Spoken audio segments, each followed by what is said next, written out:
porque es un tema controversial para mí, esto de los exámenes virtuales. Vamos. Resulta que con la penicilina natural tenemos tres limitaciones importantísimas. Una, la primera, solo se administra por vía parenteral. Está la penicilina B, pero no la usamos, o sea que la descarto. Gran limitación. Entonces yo voy a salvar las limitaciones con las penicilinas semisintéticas, donde sí voy a tener penicilinas de vía oral. Segunda limitación importante. Su actividad es solo gram positivo. Hemos visto que hay algunos cocos gram positivos, meningo, gonococo, moraxella, sí. Pero los demás no tengo actividad en gram negativo. Segunda limitación. Entonces vamos a tener un grupo de penicilinas que amplían hacia gram negativos, más no a todos los gram negativos, ¿no? Pero ya va a ser una penicilina semisintética de mayor espectro, ¿ok? Y está el tercer grupo, que de pronto el gran problema de penicilina es que venía la beta-lactamasa, el anillo beta-lactámico y lo rompe. O sea, su inactivación por beta-lactamasa, porque ese anillo beta-lactámico no está tan bien protegido. Y lo que hacemos ahí es otro grupo de penicilinas semisintéticas resistentes a beta-lactamasa. Entonces, si yo les preguntara, ¿cuáles son las tres limitaciones de las penicilinas? Y la respuesta es, penicilinas naturales, se administran solo por vía parenteral. Segundo, son inactivadas por beta-lactamasa. Y tercero, su espectro es solo reducido a gram positivo. A partir de eso, de esa penicilina natural, se le van colocando radicales y se va haciendo otros grupos ya de forma semisintética, y es lo que vamos a ir repasando ahora, ¿ok?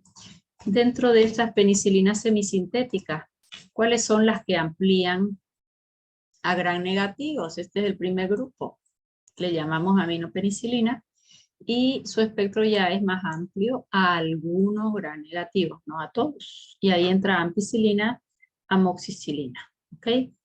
Bien, luego las penicilinas, el otro grupo, a mí me gusta llamarles, no por estos nombres químicos que ni me lo sé, penicilinas resistentes a beta-lactamasa, así les llamamos. Resistentes a beta-lactamasa, y ahí entra cloxa, flucloxa. Meticilina es la que siempre dicen los libros y la que se coloca en los cultivos porque vienen los discos de meticilina, más nosotros no la tenemos. Ella viene en ampollas, en Bolivia no hay, solo hay cloxa, dicloxa, flucloxa, oxacilina. Luego estas dos yo las junto, ¿ya? Y le llamo antipseudomonas. En realidad son penicilinas que amplían a gram negativo, incluida Pseudomonas aeruginosa. Pseudomonas es un bacilo gram negativo, dolor de cabeza intrahospitalario, tengo poco fármaco para esa bacteria. O sea que este grupo es de amplio espectro, igual que estas, pero además del amplio espectro, tienen acción para Pseudomonas. Entonces nosotros vamos a decir que son antipseudomonas, así le vamos a llamar. Más ustedes ya saben que su espectro es gram negativo, incluida Pseudomonas. Y los vamos a estudiar. Primer grupo, segundo grupo y tercer grupo, que son, ellas me van a ir salvando las limitaciones de las penicilinas naturales. Ampicilina es una de las más antiguas. Ampicilina la tenemos en frasco ampolla, la tenemos en comprimidos para los adultos, de 500 casi ya no usamos la de 1 gramo. Y suspensión, todos múltiplos de 125 por 2, 250 por 2, 500. Tenemos hasta de 500 en suspensión, esas son las formas farmacéuticas. Mecanismo de acción, igual que todas las penicilinas. Mecanismo de resistencia, todo lo que hemos estudiado, ya no lo repetimos. ¿Qué ventajas tengo? Pues en esta ampicilina, que es una penicilina que amplió a gram negativo, son algunas, ya las vamos a mirar ahora, no son todas. Y resulta que se puede dar por vía oral, porque la ampi y la amoxi son primas hermanas con alguna diferencia farmacocinética. Las dos son estables a pH ácido, motivo por el cual se puede dar por vía oral. Inactivada por beta-lactamasa, sí, igualito que la penicilina, no tiene su anillo protegido. Por tal motivo, a la ampi y a la amoxi, hoy en día para ser utilizada, casi en la totalidad, no en el 100%, se la combina con los inhibidores de beta-lactamasa. ¿Quiénes eran los inhibidores de beta-lactamasa? El ácido clavulánico, doctora. ¿Quién más, Vizcarra? El sulbactam. Y el tazobactam. Perfecto, muy bien. Con eso no ampliamos su espectro. Reconstruimos el espectro resistente. No me amplía el espectro, esa es pregunta exacta. ¿Ya? Bien, tenemos nosotros la actividad para gram positivo. Si yo tuviese que comparar penicilina natural y AMPI, que es semisintética, ¿quién es mejor en gram positivo? Siempre penicilina natural. Con menos dosis consigue más efecto. ¿Esta AMPI tiene efecto gram positivo? Sí, pero le gana siempre la benzilpenicilina. En gram negativo, algunos microorganismos que ahora los vamos a mirar, más la pseudomonas, que es un bacilo gram negativo, no tiene actividad, por eso es que hay otro grupo de penicilinas antipseudomonas. Las concentraciones inhibitorias en gram positivo oscilan entre 0,02 hasta 1,5 microgramos y en gram negativos hasta 3. Hasta 3 se considera sensible, ¿ya? Cuando administramos 500, esto no se los voy a preguntar, es para que tengan idea, en 1 a 2 horas, ¿qué concentración yo alcanzo en sangre? 2 a 6 microgramos. Si lo administro endovenoso, la misma dosis de 500, a la hora ya tengo hasta 7. O sea que cuando yo voy a usar endovenoso, cuando necesito mayores concentraciones, infecciones más graves. Además que endovenoso, además infección grave, que el paciente no me tolere la vía oral, ¿verdad? Eso son características fundamentales para nosotros elegir la vía. Ahora vamos a ir viendo su espectro. Dentro de su espectro antimicrobiano empezamos con los cocos. Dentro de un Streptococcus pyogenes del grupo beta hemolítico con excelente MIC, y el estreptococo no lo voy a repetir, sabrán todo lo que producen. Yo en examen les voy a decir, paciente con fiebre reumática, ¿cuál es su bacteria y qué antibacterianos usted recomienda? Pacientes con una fascitis necrotizante, ¿cuál es el germen más usual que me produce la fascitis necrotizante? Y les pongo una lista de antibacterianos y ustedes me dirán cuál de ellos tiene actividad. ¿Ok? El estreptococo agalactiae del grupo B, excelente MIC, y es muy usual en las neumonías de neonato y las meningitis, más en adultos no. Streptococcus bovi, excelente MIC, causa infecciones donde hay catéter, donde hay una válvula, donde había una cirugía, donde hay una sonda, ¿ok? Y nos hace las endocarditis, bacteriemia. Streptococcus faecalis, ese es el enterococo. El enterococo siempre es de elección en ampicilina, la ampicilina más que la benzilpenicilina. Aunque el MIG es un poco más grande, él tiene mucha mejor llegada, ¿ya? Para hacer, perdón que me distraje con el teléfono, que tengo un paciente complicadito con una ferritina altísima. Ya. Estoy en clase, no salí. Ya. Entonces el enterococo frente a una ampicilina frente al enterococo, nunca la voy a dar sola. La capacidad de resistencia es muy alta, siempre combinado con una aminoglucosis. O sea que toda vez que tenga una infección por enterococos, lo ideal es combinar AMPI más que una benzilpenicilina con un aminoglucósido. Bien. Streptococcus viridans, excelente mimic. O sea que con poca concentración ya yo lo alcanzo por la localización de infección, endocarditis, bacteriemia. Si lo vamos a hacer endovenoso, el neumococo bien, pero si ustedes recuerdan, los mix de la penicilina eran mucho más bajitos. O sea que quien es más sensible siempre es una penicilina, ¿ya? Y bueno, el neumococo me va a causar infecciones, la otitis, sinusitis, neumonía, meningitis. ¿Puede tomar articulación? Sí. ¿Puede tomar huesos? Sí. La sinusitis es muy usual y es crónica esa. María Celeste, ¿qué estás haciendo con mi pantalla? Bien, luego Estafilococos aureus. ¿Qué opinan del estáfilo frente a una ampicilina que se usa tanto, que se usó tan a larga mano? ¿Alguien opina algo de la AMPI? ¿La usamos o no la usamos? ¿Qué pasó? Fíjense ahí los MIC.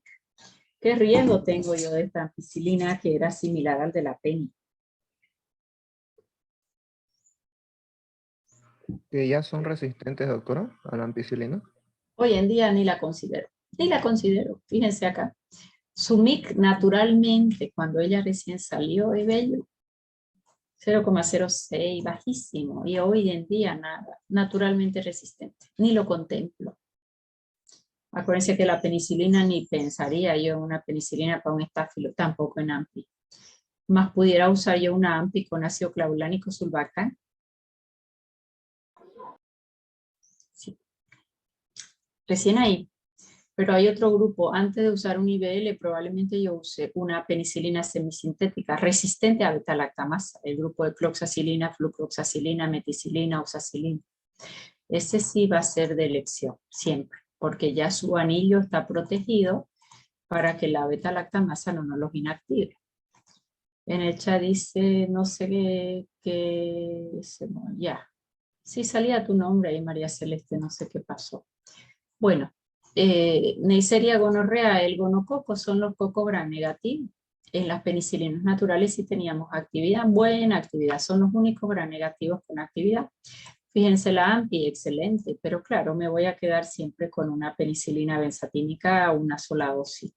Pero sí ellos van a tener actividad. Moraxella catarrhalis, otro coquito gram negativo, causa las otitis principalmente en los niños, en adultos no. En adultos las infecciones pueden ser neumonías en tercera edad, puede estar en infección sobreagregada por una enfermedad pulmonar obstructiva crónica o de tracto respiratorio inferior, más no otitis. Tengo una buena llegada. ¿Qué ventaja tengo con AMPI? Gram positivo, gram negativo, más no para muchos gram negativos, ¿ya? No para mucho gram negativo.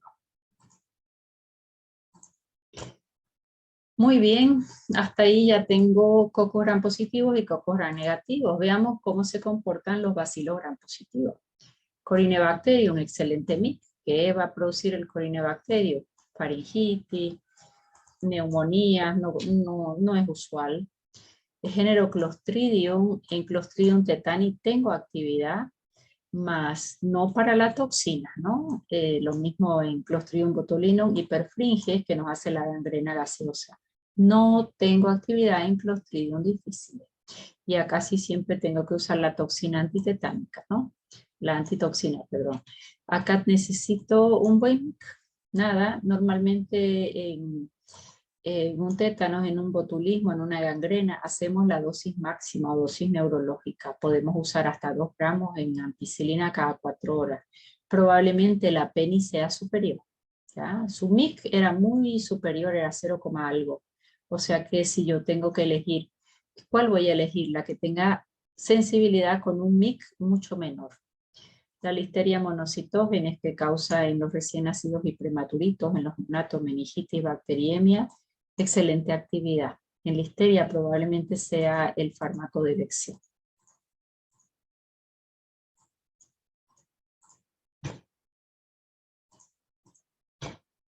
Muy bien, ahora vamos con los bacilos gram negativos. Esto sí me interesa, porque la AMPI se comporta igual que la PENI natural en gram positivo, pero necesita un poco más de concentración. Como que la PENI natural es más sensible, pero ella mantiene sensibilidad.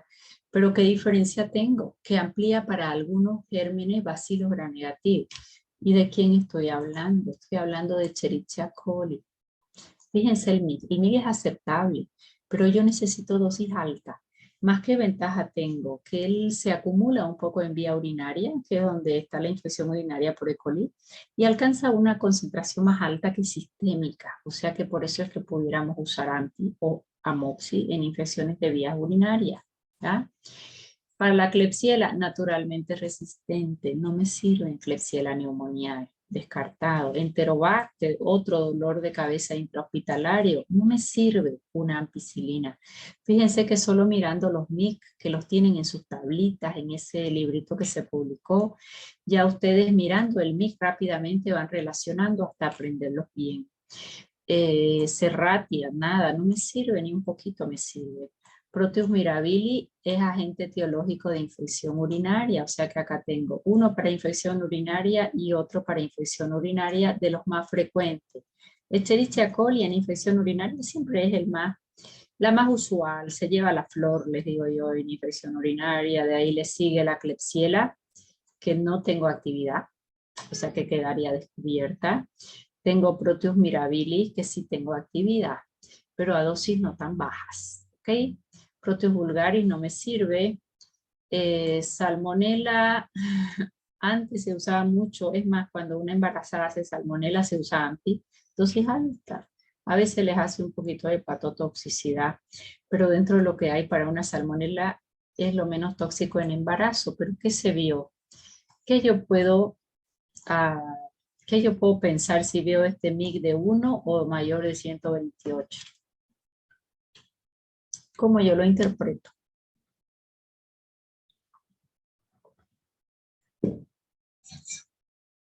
¿Qué se les ocurre? Ya, que hoy en día la resistencia, la salmonela se ríe, pero fíjense que era naturalmente muy sensible. Aún así, en embarazo, pues entre dar una quinolona florada que va a ser malformación y daño al feto, sí, una AMPI siempre va a ser primero de elección, esperando que sea sensible. Sigamos con nuestras bacterias gram negativas. La Shigella, fíjense el mismo comportamiento. Antes se usaba ampicilina para todo y para nada. Hace muchos años se vendían muchísimos medicamentos en la feria. Yo era farmacéutica recién recibida, no se me olvida nunca, y una vez fui nada más para hacer un estudio y era terrible la cantidad de medicamentos que se compraban por bonificaciones y entonces les vendían ellos a la farmacia. Las farmacéuticas iban a comprar ahí porque si a la farmacéutica iba a comprar 1000 AMPI, estos mayoristas compraban 1.000.000, entonces el costo era muy bajo y el farmacéutico, el dueño de la farmacia, le salía más barato comprar en la feria que comprarle a la misma industria. ¿Me dejé entender?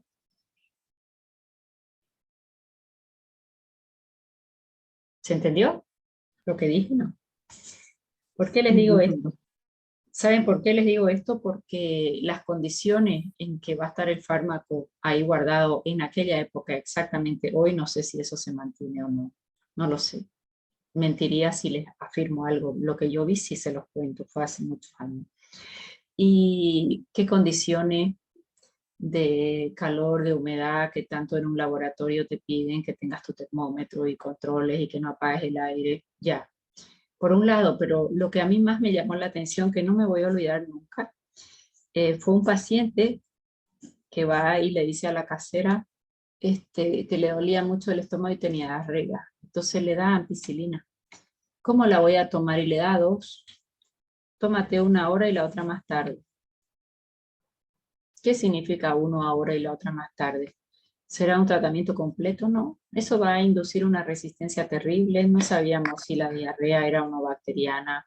La Shigella es muy usual en nuestro medio por la manipulación de alimentos, ¿no? Una bacteria que entra por vía oral. Entonces, la resistencia que hay es ese resultado. Sí necesitamos dosis altitas para llegar a ese MIC, pero hoy en día la resistencia a la AMPI se ríe la bacteria de ampicilina. Son MIC extremadamente altos, ¿no? Pero fue por su mala utilización. Si yo les pregunto, ¿la AMPI es útil en Pseudomonas? No, doctora. Listo, no hay donde perderse, fíjense. Es una linda forma de mirar esos cuadros de las concentraciones inhibitorias y ustedes saber interpretarlo.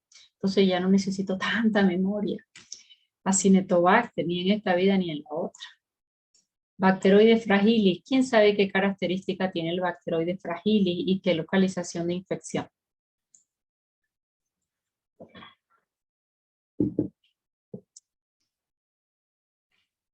Vamos. ¿Alguien?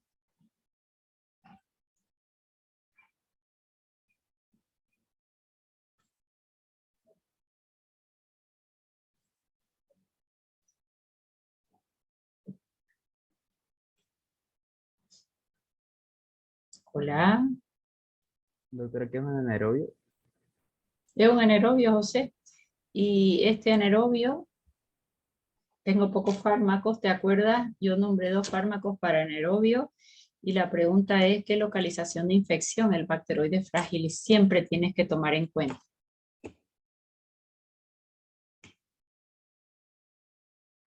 Se refiere, doctora, a qué tipo de infecciones produciría esta bacteria, ¿no? Sí, Eh, localización de infección. Neumonía, por ejemplo, Me o acuerdo que si es produce, anaerobio, sí, doctora, abscesos y peritonitis, en este mal. cavidad cerrada. Si es anaerobio, donde hay aire, no va a vivir. Cavidad cerrada. ¿Ya? Infecciones, absceso, peritonitis, cavidad cerrada. No tengo actividad. Yo les había nombrado metronidazol y vancomicina, ¿no? Las lincosamidas también tienen actividad para los anaerobios. La Haemophilus influenzae nos hace otitis, nos hace neumonía, nos hace meningitis y también infecciones urinarias. O sea que en infecciones urinarias cubre AMPI si tiene actividad, si no hay resistencia adquirida, ¿no? Escherichia coli, género proteo, Haemophilus influenzae, más no una Klebsiella, ¿no? Si tengo una buena actividad, entonces si vamos a internar al paciente y lo tengo en ampolla, sí va a ser una buena opción, aunque hoy la usamos siempre con un inhibidor de beta-lactamasa. A Haemophilus ducreyi no se me va a ocurrir nunca el chancro. Utilizar porque es naturalmente resistente, la bordetela sí tiene actividad, más no es su primera elección, no es la más sensible que existe. Entonces fíjense cómo vamos nosotros de acuerdo a esos valores MIC razonando, cómo es su espectro. Hemos ampliado a gram negativos, más no a muchos gram negativos. Ampliamos a Escherichia coli, a género proteo, a Shigella, Salmonella, aunque hoy es bastante resistente. No tengo acción a Cinetobacter, no tengo acción Pseudomonas. Y ahí va a aparecer el otro grupo de penicilina semisintética con una buena actividad para la Pseudomonas. Pasteurella, excelente actividad, más probablemente las tetraciclinas, que son un poco más tóxicas, sean mucho más efectivas, y a ella la tenemos principalmente cuando al paciente le mordió un animal, ¿no? En la saliva del animal, en estas heridas, a veces ampicilina un buen fármaco. La idea es hoy en día combinar con un IBL. En Vibrio cholerae, mucho MIC, necesito mucha dosis. Siempre de elección van a ser las tetraciclinas. La doxiciclina, que es de semivida un poquito más larga, probablemente sea la de elección, ¿ya? Ampicilina, generalmente la dosis usual es 500 miligramos. 500 miligramos cada 6 horas, es semivida corta. Nosotros hoy en día la usamos como 1 gramo. La de 500 ya casi en desuso, porque por lo menos duplicando la dosis a 1 gramo alcanzo mayor concentración y disminuimos resistencia. Acá importante saber que la ampicilina, si la administro con alimentos, baja su biodisponibilidad. Pero si la amoxi, que es su prima hermana, puedo darla con alimentos. Ya eso es una diferencia. Ampicilina tiene semivida más corta, siempre cada 6 horas. Amoxi semivida más larga, se puede dar cada 8 horas, se da cada 8 horas. Y ampicilina, la comida le interfiere la absorción, dar estómago vacío. Amoxi, mejor estómago lleno. En infecciones graves, 6 hasta 12 gramos por día es una excelente dosis, es dosis bien alta. Estamos haciendo hasta 2 gramos cada 4 horas. Llega al sistema nervioso central sin problema, es una gran ventaja. Eso. AMPI hoy en día, más que todo la utilizamos combinadas con IBL. Por el uso que hemos tenido, hay altos grados de resistencia. En los niños estamos hablando de 100 a 150 miligramos kilo día.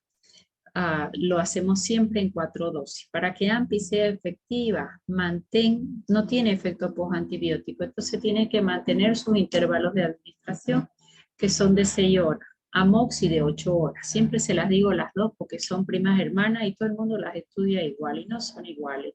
AMPI estómago vacío, amoxi estómago lleno. AMPI cada 6 horas, amoxi cada 8 horas. Amplia franja terapéutica, sí. Si bien una dosis usual en niños es 100 miligramos por kilo como dosis alta, puedo llegar hasta 300 sin ningún problema, ¿ya? Bueno, de acuerdo a la función renal, ya hemos aprendido a hacer la filtración glomerular. Si filtra más de 50, no hay grandes cambios. Si filtra menos, y ahí voy sacando la dosis para mi paciente, de acuerdo a la función renal del momento, porque se elimina por el riñón, aunque ella sufre biotransformación hepática, se acumula en vesícula biliar y una parte se va al intestino, a diferencia de amoxi. Amoxi tiene menos paso por hepático, ¿ya? Y no se acumula en vía biliar. Si yo voy a elegir para una colangitis, que es una infección de vía biliar, entre AMPI y amoxi, me quedo con AMPI siempre. Su absorción, los alimentos interfieren. Darlos sin comida, punto. Su distribución es bastante amplia, líquido asítico, atraviesa barrera placentaria, pero es poco tóxica para el feto. Si las meninges están inflamadas, una buena opción para meningitis. ¿Y qué ventaja tengo sobre la penicilina? Que la AMPI es para gran positivos y gran negativos, entonces yo estoy cubriendo un amplio espectro empíricamente en la meningitis, hasta tener el cultivo de líquido cefalorraquídeo y saber qué bacteria y su sensibilidad. Esto de bilis me interesa mucho porque se acumula en vía biliar, entonces nos va a servir en colangitis. Su biotransformación se metaboliza ácido peniciloico y se va por orina. Eso es importante, una vez que ya es ácido peniciloico, es inactivo, o sea que esos metabolitos ya no tienen actividad. No tienen actividad y eso hace que se administre siempre cada 6 horas. ¿Aparece en la bilis? ¿Tiene circulación enterohepática? Sí.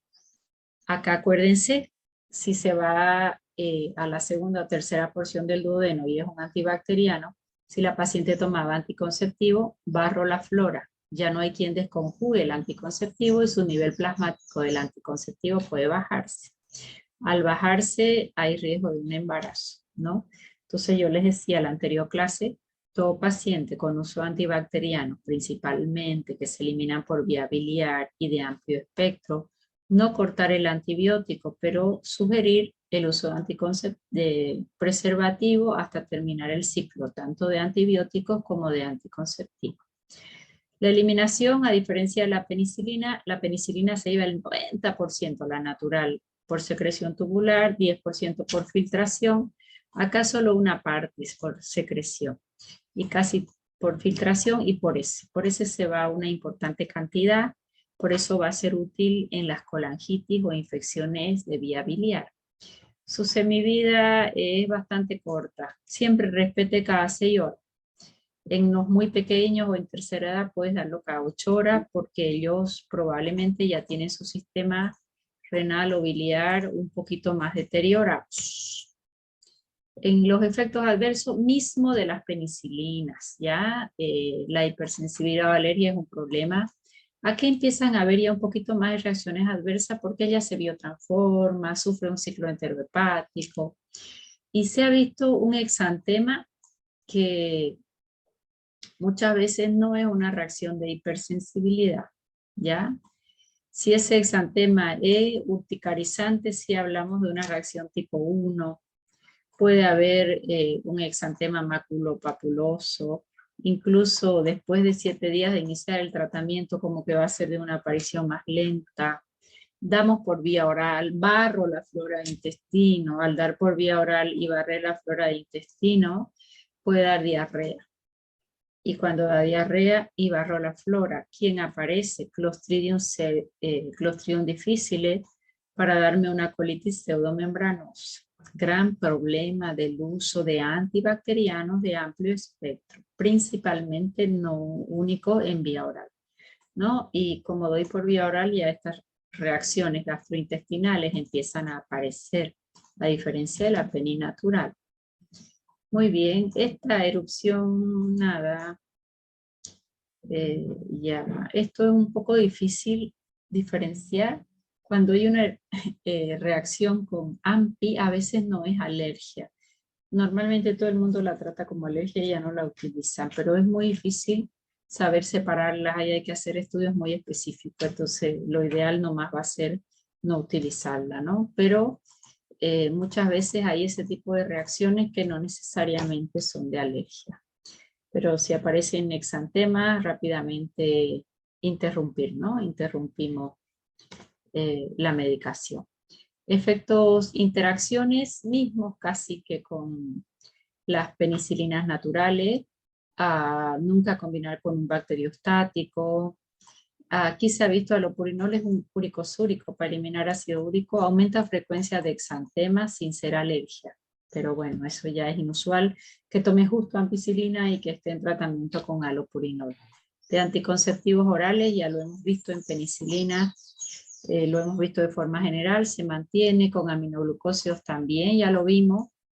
Él es bactericida, el aminoglucósido, y hay sinergia. Amplío el espectro y mejoro mecanismo de acción para que el aminoglucósido ingrese fácilmente hasta el ribosoma.